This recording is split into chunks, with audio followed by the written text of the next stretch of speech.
Bem, irmãos, no vídeo anterior nós vimos como fazer um devocional, como ler e entender a palavra de Deus. Nós vimos dicas como, por exemplo, fazer perguntas ao texto, observar os verbos, palavras que indicam uma transição, uma conclusão, um propósito.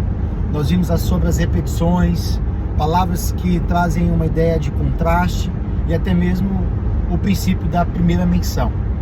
Nesse vídeo eu quero pegar algumas dessas dicas, algumas dessas ideias e aplicá-las a um versículo muito conhecido, muito importante para nós, que está no nosso regimento interno, para que assim de forma prática nós possamos extrair alguns princípios, algumas verdades de um versículo muito conhecido. E o versículo é o que se encontra em Romanos 12, verso 2, que diz: não vos conformeis com este mundo, mas transformai-vos pela renovação da vossa mente.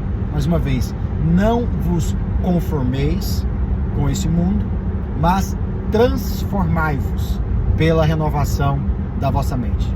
Bom, primeiro, nós vamos observar o que o texto está dizendo. Eu vou parafrasear aquilo que o texto disse com as minhas palavras. E o texto diz que nós não devemos nos conformar com esse mundo, mas sermos transformados. Segunda pergunta, por que o texto está dizendo isso? Para responder essa pergunta, eu preciso ler os capítulos anteriores. Nos capítulos anteriores, Paulo está falando sobre o plano da salvação. Daí, quando ele termina o plano da salvação, ele vem com esse versículo. Isso me faz entender que, uma vez que nós somos salvos, o Senhor espera que nós tenhamos uma conduta diferente daquela que tínhamos antes de sermos salvos. É isso que ele está argumentando nos capítulos anteriores. E uma mudança de conduta começa com uma mudança de mentalidade. Então, uma vez que fomos salvos, nós agora não devemos nos conformar com esse mundo, mas sermos transformados. Por isso, porque o Senhor espera que tenhamos uma nova conduta, novos hábitos e para isso uma nova mentalidade. Quais verdades práticas que nós podemos extrair desse versículo? Bom, aí eu vou fazer perguntas de forma com que essas verdades se aplicam à minha vida. E aí a pergunta seria: como eu posso aplicar isso nos meus relacionamentos? Como eu posso aplicar isso no meu relacionamento com os filhos, com a minha esposa, no meu ambiente de trabalho? Como eu aplico isso no meu chamado, no ministério, na igreja? Como eu aplico isso na minha vida de oração, na minha busca ao Senhor? E as áreas são abrangentes, mas o Espírito Santo vai afunilando e aplicando as verdades naquilo que o Senhor quer trabalhar nas nossas vidas. Bom, assim nós já fizemos um devocional básico, né? Já respondemos essas 3 perguntas. Mas lembra, existem ainda aquelas outras dicas relacionadas à observação das palavras. E é observando essas palavras que nós vamos poder ir um pouquinho mais profundo e ter mais clareza e observar aquilo que muitas das vezes fica escondido numa primeira leitura superficial do texto. E quais eram as dicas? Lembra? Observar os verbos.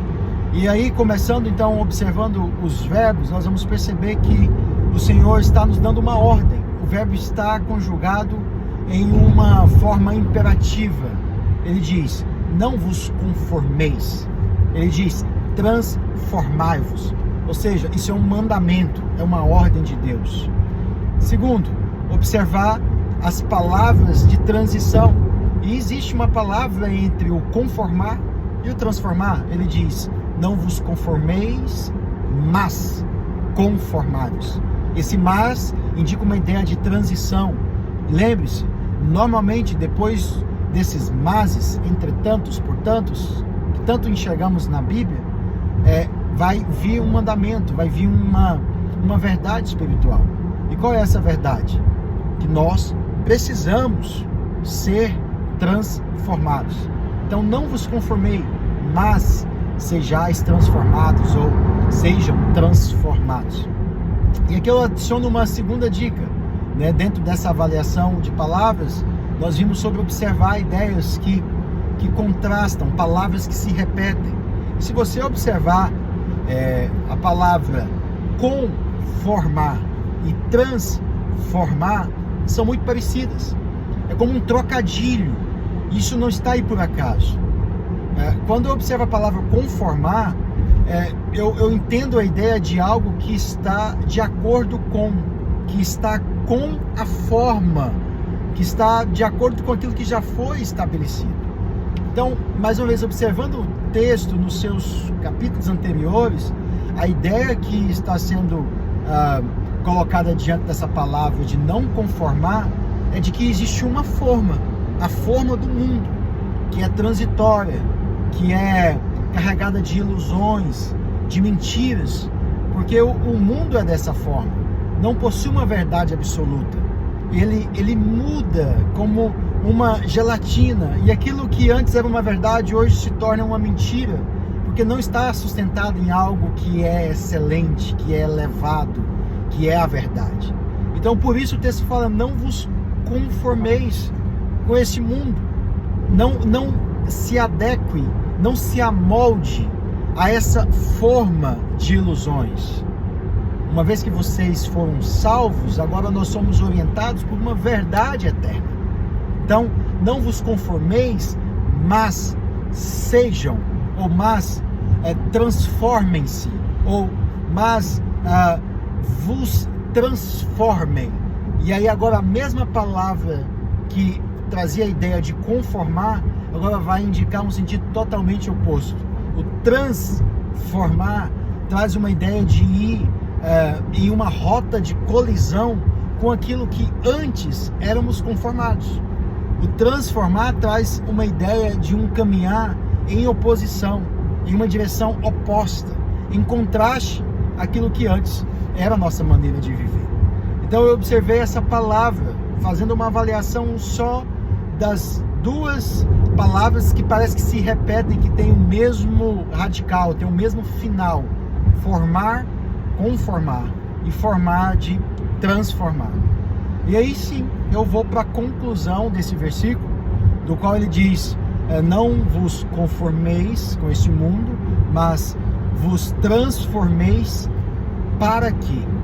E esse para quê vai indicar esse propósito, essa ideia, o que essa transformação vai resultar na nossa vida. E aí ele diz: para que experimenteis a boa, agradável e perfeita vontade de Deus. Note que ele vai subindo os níveis: boa, perfeita, ou melhor dizendo, boa, agradável e perfeita vontade de Deus. Agora, aquela aplicação se torna ainda mais profunda no meu ser. Eu vou observar que Deus me salvou, como Ele te salvou. Isso custou o sangue de Jesus, que está sendo referido nos capítulos anteriores, para que nós tenhamos uma nova conduta. Essa nova conduta vai ser o processo de uma nova mentalidade, que vem com a nossa busca, nossa decisão de obedecer o mandamento de sermos transformados. E todo mandamento traz consigo resultados, bênçãos. E quais são as bênçãos? As bênçãos são que nós seremos capazes de experimentarmos hoje a boa, perfeita, ou a boa, agradável e perfeita vontade de Deus. É isso, irmãos. Esse é um exemplo de um versículo, dos quais esses mesmos princípios, dicas de interpretação, que são simples, podem ser aplicadas em qualquer parte das Sagradas Escrituras, sempre na intenção de depender do Espírito Santo para ter a aplicação correta, a interpretação correta. E se em algum momento nós tivermos dificuldades de observarmos essas palavras, definirmos o que são os verbos, os advérbios, essas palavras de transições, nós mesmo assim podemos confiar que o Espírito Santo é o instrutor, é o guia, é o mestre, que revela aos seus pequeninos, ainda com as nossas limitações, aquilo que Ele deseja revelar através da palavra. Mesmo que em alguns momentos nos deparemos com alguns textos difíceis de serem interpretados, o Senhor é fiel para aplicar aquilo que Ele deseja. No nome de Jesus, você cresça no seu conhecimento, que você cresça na sua capacidade, dependência do Senhor para ser edificado na palavra. E que esse vídeo com essas dicas sejam algumas dicas de tantas outras que você pode buscar para melhor compreender as Sagradas Escrituras e crescer para a glória do nome do Senhor. Que Deus te abençoe. Um abraço.